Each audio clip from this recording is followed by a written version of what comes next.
오늘 우리가 함께 보실 하나님의 말씀은 마태복음 15장 1절에서 14절까지의 말씀입니다. 신약성경 25페이지 전으로 있습니다. 마태복음 15장 1절에서 14절까지의 말씀을 저와 여러분이 한 절씩 번갈아 가면서 교독하시겠습니다.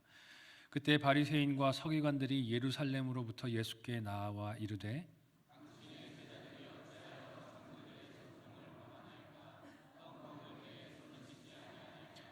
대답하여 이르시되 너희는 어찌하여 너희의 전통으로 하나님의 계명을 범하느냐?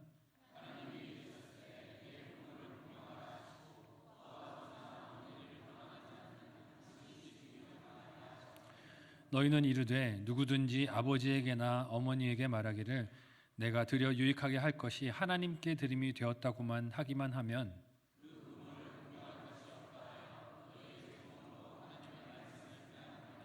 외식하는 자들아 이사야가 너희에 관하여 잘 예언하였도다. 일러스되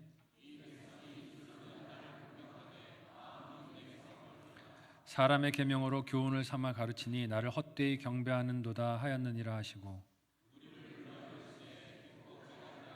입으로 들어가는 것이 사람을 더럽게 하는 것이 아니라 입에서 나오는 그것이 사람을 더럽게 하는 것이니라.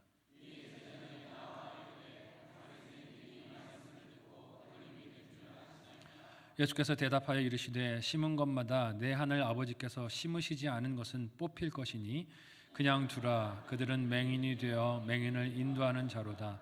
만일 맹인이 맹인을 인도하면 둘이 다 구덩이에 빠지리라 하시니. 아멘. 우리 옆에 있는 성도분들과 함께 인사 나누겠습니다. 사랑하고 축복합니다. 함께 읽은 오늘 본문의 말씀을 가지고 돌아가야 할 말씀이라는 제목으로 말씀 나누도록 하겠습니다. 오늘은 2024년 10월 마지막 주일이고 종교개혁 기념주일이기도 합니다. 종교개혁 507주년을 맞이하는 해이기도 하고요. 그래서 함께 살펴오던 성령의 열매 설교를 잠깐 멈추고 종교개혁 주일에 맞는 말씀을 또 이렇게 함께 나누려고 합니다. 10월의 이 마지막 주일이 종교개혁 기념주일이 되게 된 배경을 아십니까? 1517년 10월 31일에 독일의 마틴 루터가 95개조로 된 반박문을 독일의 비텐베르그 성당에 게재한 날짜가 10월 말이었는데요. 그것을 기념하면서 10월 마지막 주 주일을 개신교회가 이렇게 종교개혁 기념주일로 지켜오고 있습니다. 루터가 게시했던 반박문의 중요한 요지는 이것이었습니다. 당시 교회였던 로마 가톨릭 교회가 성경에 비춰봤을 때 온당치 못한, 옳지 못한 전통들을 행해왔는데 이것들을 말씀에 비추어 멈춰야 한다는 것이었어요. 당시 교회는 성 베드로 성당을 건축하는 일이 분주했는데 건축하면 항상 뭐가 많이 듭니까? 돈이 많이 들잖아요. 재원을 마련하기 위해서 어떻게 하면 헌금을 많이 거둘까 궁리를 하던 중에 생각해낸 방법 중에 하나가 면죄부 판매였습니다. 죄 용서함을 받는 티켓을 팔아서 헌금을 많이 걷자라는 생각이 나오게 된 것이었어요. 교회가 파는 면죄부를 사면 죄인들을 세례보다 더 깨끗하게 만들 수 있고 타락 이전의 아담보다 더 순결하게 되며 이미 죽은 사람도 천국으로 보낼 수 있다라고 주장하기까지 이르렀습니다. 돈독이 오른 거죠. 그렇죠? 자기가 무슨 말을 하는지도 모르고 이런 일들을 행한 것입니다. 이 표현을 직접적으로는 이렇게 표현했다라고 해요. 제가 한번 인용해서 읽어드릴게요. 동전이 헌금 괴짝 속에 짤랑 하고 떨어지는 순간 그들의 영혼은 연옥에서 화살처럼 튀어오릅니다. 신령하고 불멸하는 한 사람의 영혼을 고향 낙원으로 보내는데 단돈 4분의 1 플로린입니다. 이렇게 광고를 했다 그래요. 면죄부를 팔면서. 전도축제 할 필요 없죠. 헌금 많이 하면 다 천국 보내니까 얼마나 좋습니까? 사람들이 편리하다고 생각했을지도 모르겠어요. 여기서 말하고 있는 플로린이라는 것은 이탈리아의 화폐 단위로서 피렌체에서 사용된 금화를 부르는 명칭이었다고 해요. 4분의 1 플로린을 내면 죽은 사람도 지옥 간 사람도 천국으로 보낼 수 있다는 것이죠. 오늘 우리가 들으면 기가 막히지만 그 당시의 사람들은 이게 거짓말이라는 걸 알았을까요? 몰랐을까요? 몰랐어요. 이유가 무엇입니까? 성경을 몰랐기 때문이에요. 성경적이지 않다라는 것을 몰랐습니다. 당시의 성경이 라틴어로 기록이 되어 있었는데 그래서 사제들 아니면 성경을 읽지를 못했어요. 그러니까 사제들이 그렇다 그러면 다 그런 줄 알고 면죄부 사라 그러면 사야 되는 줄 알고 그러고 살았던 것이죠. 성경을 몰랐기 때문입니다. 하지만 성경을 날마다 읽고 묵상하던 마틴 루터는 이런 전통이 옳지 않음을 알았어요. 하나님 말씀을 읽었더니 이건 틀렸는데 하는 생각이 들었죠. 그래서 잘못된 전통에 대하여 아니요 라고 말할 수 있었습니다. 그 내용이 95개조의 반박문의 주제였어요. 아니요, 틀렸습니다. 그게 성경이 말하는 구원이 아니고 천국이 아닙니다. 루터는 이처럼 면죄부를 팔아 죄 문제를 해결하는 교회와 교황을 향해서 이렇게 말했다라고 그래요. 95개조 내용 중에 하나인데요. 제가 한번 읽어드릴게요. 교황이 정말 그런 힘이 있다면 사람들을 연옥에서 다 꺼내고 그 연옥을 폐쇄하는 것이 사람의 도리가 아니겠는가? 숱한 사람들을 치사하게 돈을 받고 끄집어낸다고 하니 더없이 거룩한 사랑으로 그것을 텅 비게 하지 못하는 것은 무슨 까닭인가? 왜 돈 받고 그렇게 하느냐? 구원을 그렇게 돈 받고 팔려고 하느냐? 교황에게 정말 그런 힘이 있다면 차라리 그 지옥이라는 데를 없애버려라 라고 말하는 것이죠. 그래서 다시 말씀 앞으로 돌아가서 하나님의 뜻대로 살며 신앙생활을 하며 교회를 이루자는 종교개혁 운동이 일어나게 됐습니다. 그래서 매해 10월 마지막 주일이면 이 종교개혁의 5대 강령이자 정신 함께 한번 살펴보곤 해요. 제가 한번 읽어드릴게요. 오직 성경, 오직 은혜, 오직 믿음, 오직 그리스도, 오직 하나님께 영광입니다. 이 종교개혁이 5가지의 정신으로 출발하게 되었어요. 이 운동에서 종교개혁자들이 가장 열과 성을 다해서 한 일이 무엇일까요? 사람들 모으는 게 아니었어요. 세를 규합하는 게 아니라 종교개혁자들이 열심히 한 일은 성경을 각 나라의 언어로 번역하는 일이었습니다. 목숨을 걸고 하나님 말씀을 한 절 한 절 번역했어요. 핍박하며 죽이려고 했던 사람들을 피해서 혼자 유배된 곳에서도 매일 성경을 놓지 않고 한 절 한 절 번역하면서 어떻게 하면 내 사랑하는 동포들이, 고향 사람들이, 내 모국 사람들이 이 말씀을 읽을 수 있을 것인가 고민하며 말씀을 번역했습니다. 하나님 말씀을 알아야 그에 따른 회개도 하고 삶을 바꾸며 잘못된 전통들을 분별할 수 있기 때문입니다. 그런데 이런 종교개혁 당시의 시대상을 자세히 보면 요즘 우리가 함께 묵상하고 있는 예레미야 당시의 세상에서도, 그리고 오늘 우리가 함께 읽은 예수님 당시의 세상에서도 비슷한 문제가 계속해서 지속되어 온 것을 알 수 있습니다. 하나님 말씀보다 인간의 관습과 전통, 그리고 사람들이 선호하는 가치를 더 앞세우는 일들이 있어 왔다는 것이에요. 오늘 본문에서 예수님은 어떤 도전을 바리새인들과 서기관들에게 받습니까? 이 도전에 대답하신 예수님 말씀과 행동을 통해 발견하는 오늘 우리의 사명 무엇인지 생각하고 우리 삶에 적용하는 이 한 주가 되시기를 예수님의 이름으로 간절히 소원하고 축복합니다. 첫 번째로는요, 말씀에서 멀어지게 되면 전통을 외치게 됩니다. 하나님 말씀에서 멀어지게 되면 이 전통이란 걸 부르짖고 주장하게 돼요. 함께 오늘 본문 1절에서 2절을 한 목소리로 읽어보도록 하겠습니다. 같이 읽습니다. 시작. 그때 바리새인과 서기관들이 예루살렘으로부터 예수께 나와 이르되 당신의 제자들이 어찌하여 장로들의 전통을 범하나이까? 떡 먹을 때 손을 씻지 아니하나이다. 아멘.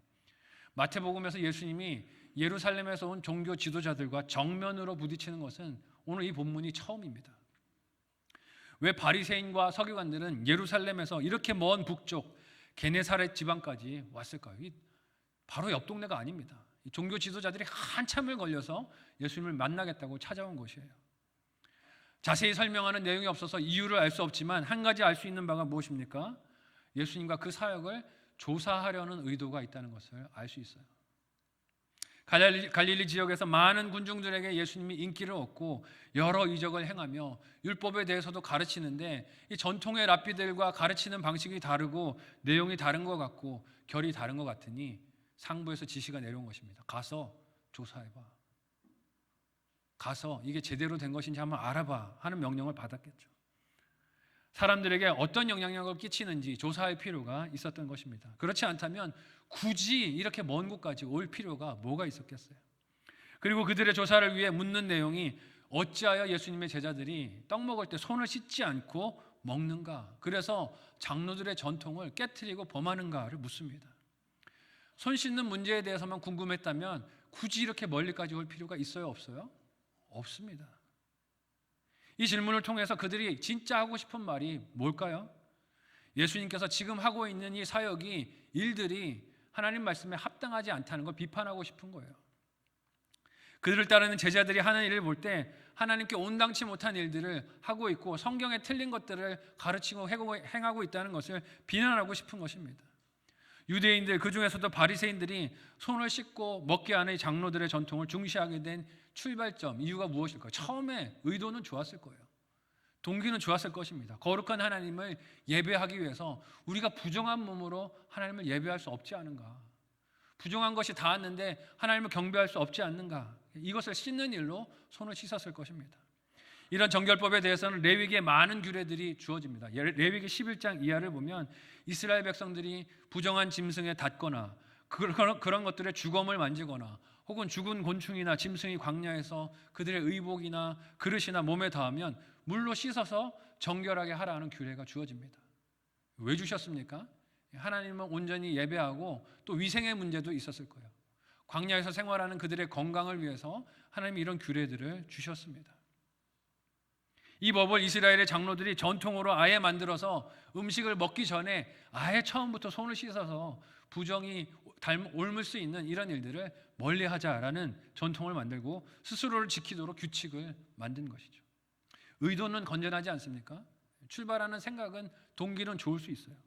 부정함을 멀리하고 정결한 상태를 지켜 하나님을 잘 예배하려는 원래의 뜻이 있었습니다. 하지만 지금 바리새인과 서기관들이 예수님과 제자들에게 항의하는 숨은 의도는 무엇입니까?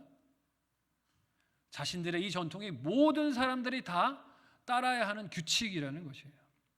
이는 하나님을 위하는 것 같습니다. 겉으로 볼 때는 하나님을 온전히 섬기기 위한 목적을 말하는 것 같지만 실상은 누구를 높이려는 것입니까? 이 전통을 지키고 있는 나를 높이고 싶은 거예요. 이 전통을 지키고 있는 나를 자랑하고 싶은 것입니다.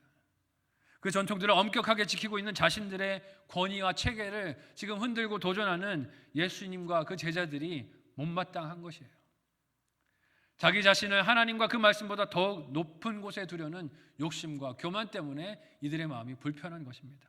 그래서 예수님이 이들에게 물어보세요. 함께 오늘 본문 3절에서 6절을 한 목소리로 읽어보도록 하겠습니다.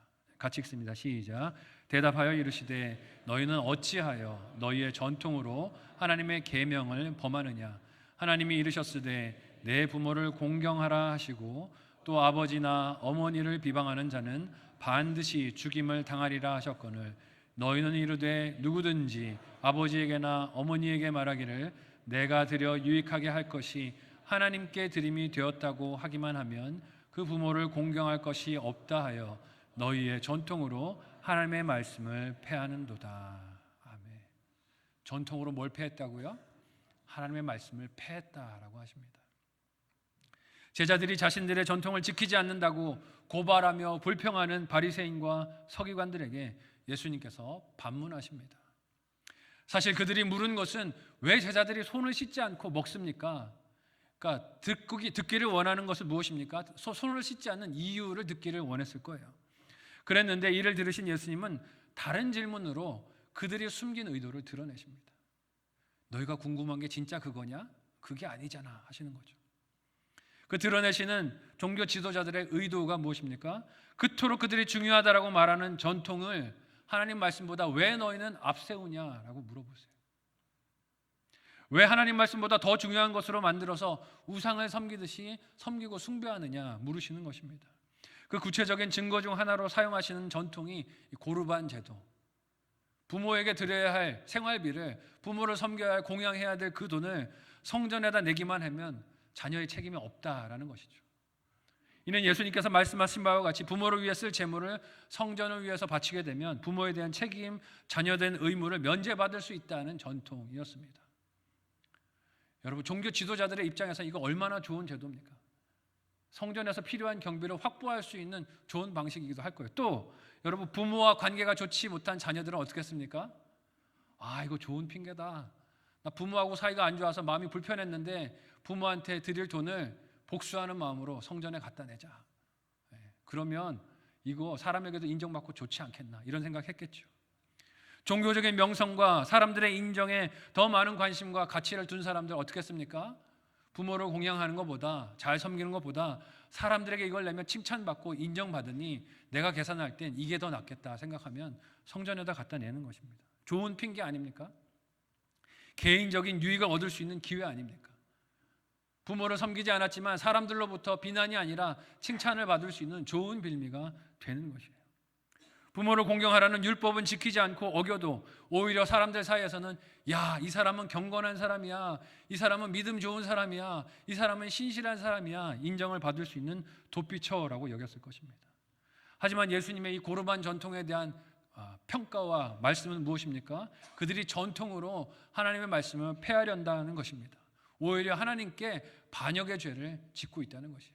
너는 이것으로 하나님을 잘 섬긴다라고 스스로 생각하는데 착각하지 마라 하고 말씀하시는 것이에요. 오히려 사람의 욕심과 야망을 하나님 말씀보다 더 위에 놓는 죄를 범하고 있다 말씀하시는 것입니다. 이는 단지 전통과 새로움 혹은 보수와 개혁의 대립을 말하는 것이 아니에요. 예수님은 그들이 주장하는 전통이 하나님 말씀으로부터 오히려 그들 자신을 멀어지게 하는 죄라고 말씀하십니다. 이 꾸짖음과 말씀을 오늘 나의 신앙생활 속 여러 선택과 결정에 비추어 봐야 하지 않겠습니까? 오늘 나도 신앙생활을, 교회 생활을 핑계대면서 하나님의 말씀보다 더 우선시하고 있는 것들이 무엇입니까? 생각해 봐야 해요. 바리새인들은 손을 씻고 음식을 먹는 전통으로 자신들이 정결하게 되었고 그래서 하나님을 예배하는 일에 합당함과 의로움이 있다라고 여겼습니다. 그렇게 그들의 전통으로 그 자신들을 정당화하며 그 전통을 따르지 않는 사람들을 판단하고 정죄하고 비판하니 그 전통으로 귀를 기울이고 순종해야 할 하나님이 보입니까? 안 보입니까? 보이지 않습니다. 하나님이 안 보여요. 전통만 보입니다. 대신에 뭐만 보입니까? 무시당하는 전통만 보여요. 야, 이거 지켜야 되는데 왜 이 인간들 안 지키나? 사람을 비난하게 됩니다. 그 속에 담겨있는 자신들의 자존심과 권위와 공격하고 축출해야 할 대상들밖에 보이지가 않았어요. 여러분, 오늘 말씀에서 우리도 말씀에서 멀어지고 전통을 추구하고 있는 것은 있지 않는지 돌아보실 수 있기를 바랍니다. 내가 따르는 것이 하나님의 말씀인지 우리 교회가 오랫동안 해왔던 전통인지 습관인지를 잘 돌아볼 수 있는 저와 여러분이 되었으면 좋겠어요. 한번 생각하고 적용해 보시기를 바랍니다. 첫 번째 묵상 적용 질문을 드립니다. 첫 번째는요, 누군가 지키지 않으면 언짢고 불편한 행동, 모습이 있습니까? 누군가 지키지 않으면 언짢고 불편한 행동, 모습이 있습니까? 이유가 뭐라고 생각하십니까? 대개 이유는 뭘까요? 나는 지키는데 너는 왜 안 지키냐? 그럴 때 불편해집니다. 새벽 예배 드리는 것도 귀한 일이지만 대개는 새벽 예배 열심히 오는 사람들이 누굴 비난합니까? 안 오는 사람들. 나는 오는데 너는 왜 안 오냐? 너는 장로가 돼갖고 권사가 돼갖고 안수 집사가 돼갖고 왜 안 하냐? 이유가 뭡니까? 나는 지키고 있기 때문에. 내가 안 하면 비판할까요? 안 할까요? 못 하겠죠. 그런데 우리가 이 전통들을 하나님 말씀보다 우위에 세울 때가 있습니다. 두 번째, 말씀을 가까이 하십니까? 말씀을 가까이 하십니까? 혹시 멀어졌다면 이유는 뭘까요? 생각해 보시면 좋겠어요. 두 번째, 말씀으로 돌아가면 자유가 있다라고 하세요. 예수님을 찾아와 그 제자들이 장로들의 전통을 따르지 않는다고 고발하고 비난했던 바리새인과 서기관들을 향해 예수님은 이사야서의 말씀을 인용해서 하나님의 음성을 들려주십니다. 함께 오늘 본문 7절에서 9절을 한 목소리로 읽어보도록 하겠습니다. 같이 읽습니다. 시작. 외식하는 자들아, 이사야가 너희에 관하여 잘 예언하였도다. 일러스되 이 백성이 입술로는 나를 공경하되 마음은 내게서 멀도다. 사람의 계명으로 교훈을 삼아 가르치니 나를 헛되이 경배하는도다 하였느니라 하시고. 아멘. 지금 바리새인과 서기관들이 예수님과 제자들에게 항의하는 의도가 무엇입니까? 왜 장로들의 전통을 따르지 않는가 하는 것이죠. 제자들이 그렇게 장로들의 전통을 따르지 않음으로 인해 자신들의 권위와 자존심이 지금 상처가 났다는 것이에요. 그런데 포장은 어떻게 합니까? 말을 에둘러서 하나님을 위하는 척 합니다. 어떻게 하나님을 예배하는 자가 더러운 손으로 음식을 먹을 수 있냐는 것이죠. 부정함이 몸에 닿게 만들어서 부정한 몸으로 하나님을 예배한다고 말할 수 있느냐? 자신들과 같이 정결한 상태, 거룩한 상태를 잘 지키고 관리해야 하나님을 예배하고 공경하는 것이다. 이 필수 과정이다 라고 말하는 것입니다. 언뜻 들으면 하나님을 심히 사랑하는 것 같습니다. 하나님을 심히 경배하는 것 같아요. 경외하는 것 같습니다. 하지만 그 속에는 전형적인 사람 중심의 종교성, 그리고 자기 과장과 허풍이 들어있는 것을 봅니다. 여러분, 과연 손을 물로 씻는 것이 부정함을 다 씻을 수 있겠습니까? 과연 그럴 수 있을까요? 씻는 물이 정결하지 못하다면 어떻게 될까요? 우리의 죄를 어떻게 물 같은 것 가지고 씻을 수 있겠습니까? 하나님께서 정결 예식을 통해 그의 백성들에게 원하셨던 것은 순종하는 믿음과 전심을 다한 사랑이지 형식이 아니에요. 하지만 종교 지도자들은 그 말씀을 이용해서 자신들의 전통을 만들어서 세우고 거기에 다른 사람들을 얽어매고 자신도 얽어매고 그것들로 자신들의 뜻에 맞는 길을 만들어서 거기에 하나님도 맞추고 말씀도 맞추고 온 세상도 맞추려고 하고 있습니다. 그래야 마음의 평안과 안정이 있기 때문이에요. 그래서 전통이 주는 안정감과 편리함에 들어맞지 않는 사람도 하나님도 말씀도 무시하며 배격하는 것입니다. 그 형식은 하나님을 사랑하고 위하는 것 같지만 실상은 뭘 추구하는 것입니까? 내 편익을 추구하는 것이에요. 나 편한 것을 추구하는 것입니다. 하지만 이런 종교성 혹은 인간 중심의 신앙에 없는 것이 무엇입니까? 생명이 없고 자유가 없어요. 말은 하나님의 사랑을 외치지만 실제로 거기에 사랑이 없습니다. 그래서 예수님이 이사야서 말씀을 인용하신 것이에요. 그런 종교성의 실체를 무엇이라고 하십니까? 입으로는 하나님을 경외한다, 공경한다 말하지만 마음이 내게서 멀도다. 외식이라는 뜻입니다. 외식. 이사야 선지자가 사역할 당시 이스라엘 백성들의 형편이 어땠습니까? 겉으로는 하나님을 향한 예배와 절기, 제사의식이 있었습니다. 때마다 예배 드렸어요. 때마다 모였습니다. 절기를 지켰습니다. 성전에서는 찬양도 울려 퍼졌습니다. 이 일에 많은 레위인들이 동원되기도 했습니다. 하지만 하나님은 그 일들이 입술로는 하나님을 향해 공경을 외치지만 그 안에는 있어야 할 마음이 있어요, 없어요? 없다고 하십니다. 이유가 무엇입니까? 9절에서 말씀하신 바와 같이 사람의 계명을 교훈으로 삼아 가르치기 때문입니다. 신앙생활이 아니라 무슨 생활을 한 것입니까? 한번 따라해 볼까요? 종교생활. 종교생활을 한 것입니다. 신앙생활이 아니라 종교생활을 한 것이에요. 하나님 계시를 듣고 말씀을 듣고 순종하는 것이 아니라 사람의 전통을 계시의 자리에 올려놓고 거기에 온 세상이 따르도록 구속을 하려는 것입니다.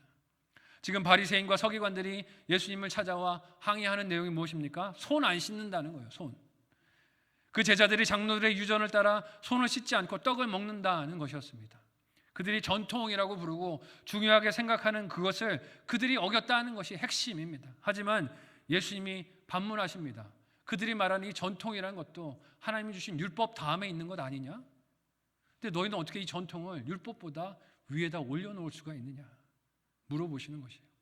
가장 신앙의 토대가 되는 말씀을 손상시키는 어리석은 일들을 하고 있으니 예수님이 하시는 말씀이 무엇입니까? 고쳐야 할 것은 예수님이나 제자들의 행동이 아니라 너희 마음이 아니냐, 너희 중심이 아니냐, 하나님께 보여드려야 할 너희 마음을 지금 고쳐야 되는 것이 아니냐, 순종하지 않는 행실을 바꿔야 되는 것이 아니냐 물어보시는 것이에요.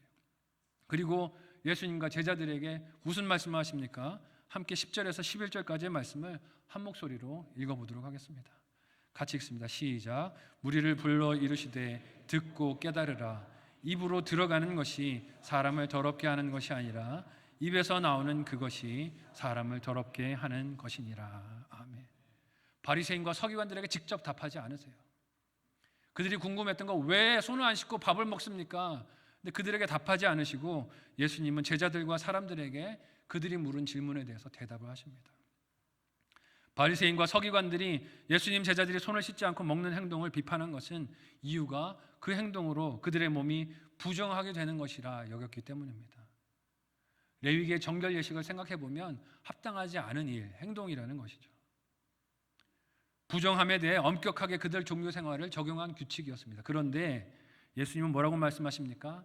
잘 생각해 봐라. 사람의 입으로 들어가는 것이 사람을 더럽게 하는 것이 아니라 거기서 나오는 것이 사람의 더러움을 보여주는 것이다 말씀하세요. 여러분, 이걸 또 오해해서 잘못 적용하지 마시기를 바랍니다. 그래, 아무 음식이나 먹어도 되는구나, 아무거나 마셔도 되는구나, 여러분 그렇게 적용하시면 안 되는 거예요. 하나님 말씀은 그렇게 적용하시면 안 돼요. 이는 아무 음식을 먹어도 된다는 뜻이 아닙니다. 지금 바리새인과 서기관들이 지키고 있는 전통을 말씀보다 앞세우는 것이 하나님이 원하시는 신앙이 아님을 말씀하시는 것이잖아요. 이유가 무엇입니까? 이는 단지 우선순위에 대한 말씀의 문제가 아니라 하나님 말씀을 왜곡하는 죄이기 때문에 그렇습니다. 그리고 하시는 말씀이 무엇입니까? 입으로 무엇이 들어갔는가가 문제가 아니라 더 중요한 것은 그 입에서 나오는 것이 문제다. 이유가 무엇입니까? 입에서 나오는 그 말이 그 사람의 생각과 마음을 보여주기 때문입니다. 창문과도 같기 때문에 그래요. 왜 바리새인과 서기관들은 이런 형편에 이르게 된 것일까요? 하나님께서 그들에게 받기 원하는 중심, 순종보다 그들의 입맛에 맞고 편리한 것을 전통으로 만들어 거기다가 하나님을 맞추려 했기 때문입니다. 똑같은 일이 중세교회에서도 일어난 것이에요. 말씀 앞에 돌아가서 귀를 기울이고 경청하지 않으니 내 욕심을 위해서 어떻게 합니까? 하나님의 말씀을 조각조각 잘라서 인용에다 갖다 붙이는 것입니다. 내 욕심이 맞지, 내 생각이 맞지, 하나님의 말씀을 내 입맛대로 잘라서 갖다 붙이고 인용하는 것이에요. 하나님을 위하는 핑계를 앞세워서 야망과 욕심을 따라가는 것입니다.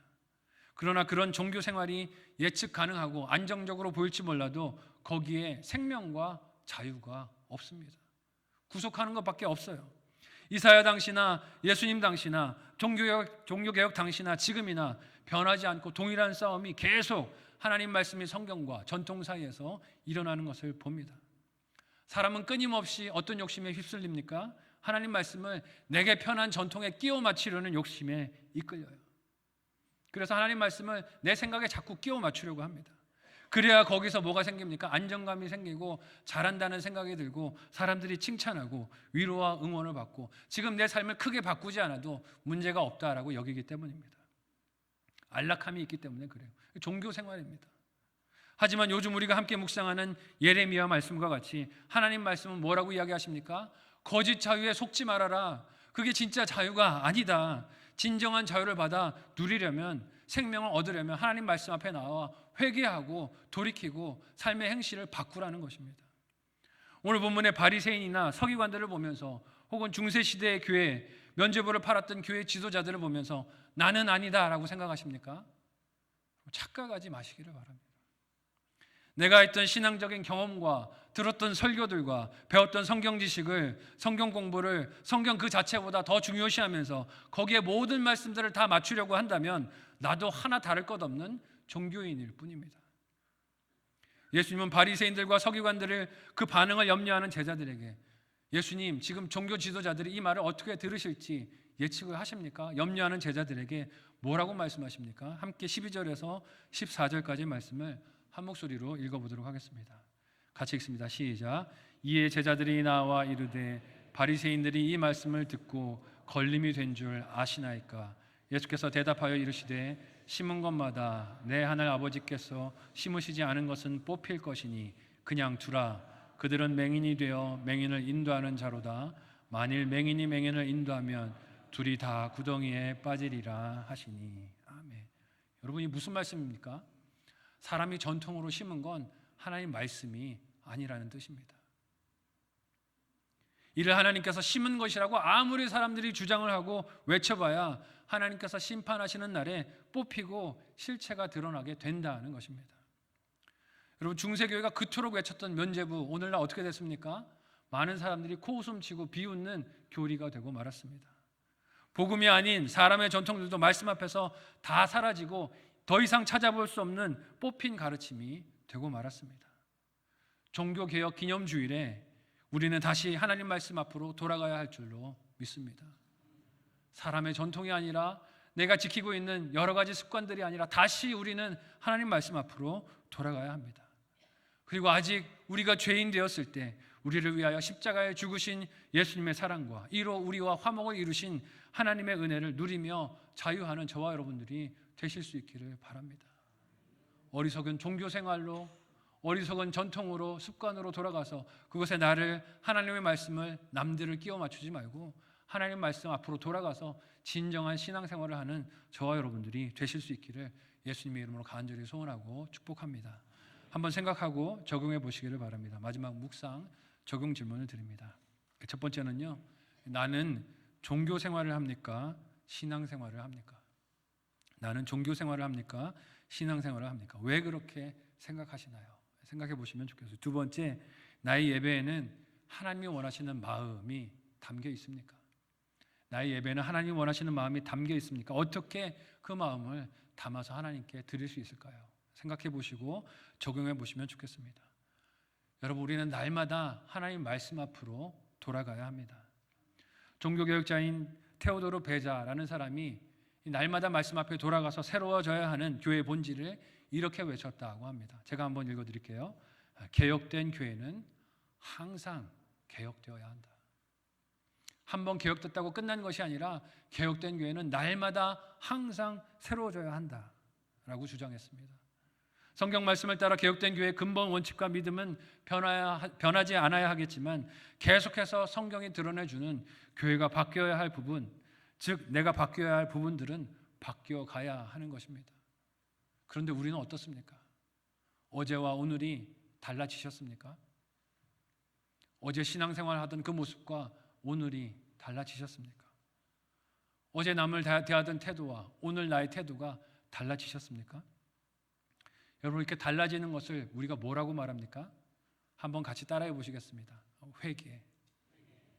이걸 회개라고 하는 것입니다. 달라지는 것. 언어가 달라지고 관계가 달라지고 행실이 달라지고 남을 바라보는 시각이 달라지고 마음이 달라지는 것을 우리는 회개라고 부릅니다. 그래서 우리도 매일 말씀을 읽고 들으며 돌아가야 할 하나님 말씀의 자리 앞으로 돌아가는 저와 여러분들이 되실 수 있기를 바랍니다. 세상이 보여주고 평가하는 나와 교회가 아니라 말씀이 보여주는 나와 교회를 보실 수 있기를 바라요. 여러분, 옆에 있는 사람들이 집사님 참 믿음 좋으세요. 믿지 마세요. 뭘 보고 믿음 좋다고 합니까? 대개는 겉으로 드러난 거 보고 믿음 좋다고 합니다. 새벽 기도 나오고 오후 예배 나오고 금요 예배 나오고 봉사하고 헌신하면 믿음 좋으십니다 라고 사람들 말합니다. 하지만 누가 그 실체를 압니까? 나 자신도 알고 집에 가면 우리 자녀들이 압니다. 우리 엄마 아빠의 신앙이 어떤지 우리 자녀들은 알아요. 교회에서 다른 사람들은 인정하고 다 잘한다 할지 몰라도 내 자녀가 정말 우리 엄마 아빠는 진짜 신앙이냐 말하는지 한번 생각해 보세요.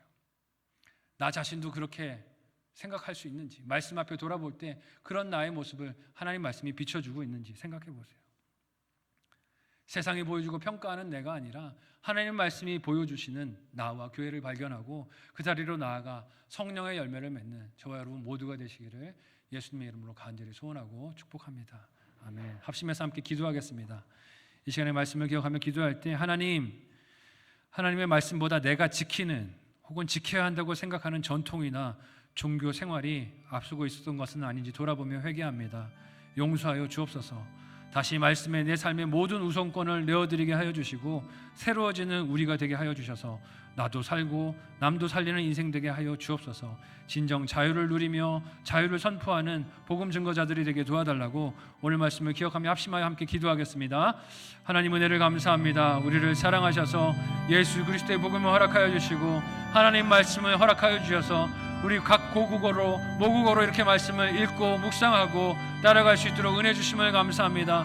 하나님 내게 주신 말씀 앞으로 날마다 돌아가게 하여 주시고 하나님 기뻐하시는 뜻을 따라 순종하는 우리가 되게 도와주옵소서. 내가 지키고 있는 전통과 같은 것들로 하나님의 말씀을 거기에 끼워 맞추지 않게 하여 주시고 내가 스스로 의인된 줄로 여기지 않게 하여 주시고 날마다 말씀 앞에 나의 죄 있는 모습을 발견케 하여 주시고 돌이키는 우리가 되게 도와주시옵소서. 말씀 앞에 진정한 자유 누리기를 원합니다. 이 일을 위하여 우리가 날마다 돌아가야 할 말씀 앞으로 돌아가게 하여 주시고 하나님 주시는 귀한 평강을 누리게 하시며 하나님의 영혼을 구원하고 살리는 일로 쓰임받는 우리 인생 되도록 도와주시옵소서.